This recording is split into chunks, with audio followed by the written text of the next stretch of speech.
একটি এমন মিথ্যা যা এতটাই সত্যি মনে হবে যে তুমি নিজের ঈমানও হারিয়ে ফেলতে পারো।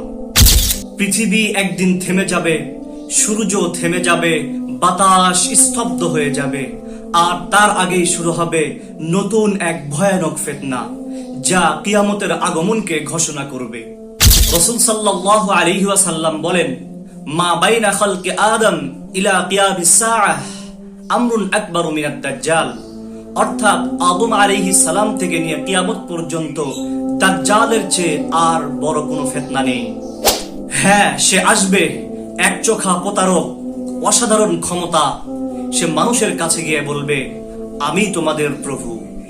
সে জান্নাত দেখাবে, কিন্তু আসলে তা হবে জাহান্নাম। সে মানুষকে খাদ্য দেবে, নিরাপত্তা দেবে, বিনিময়ে চাইবে তার ঈমান।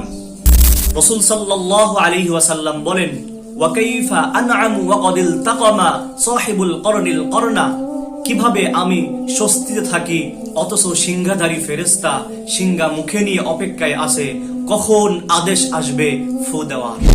আমরা কি এখনো ঘুমিয়ে আছি যখন দাজ্জালের ছায়া পুরো পৃথিবীর উপর ঘনিয়ে এসেছে? সে আসবে, তবে প্রশ্ন হচ্ছে, তুমি কি প্রস্তুত তার মোকাবেলার জন্য?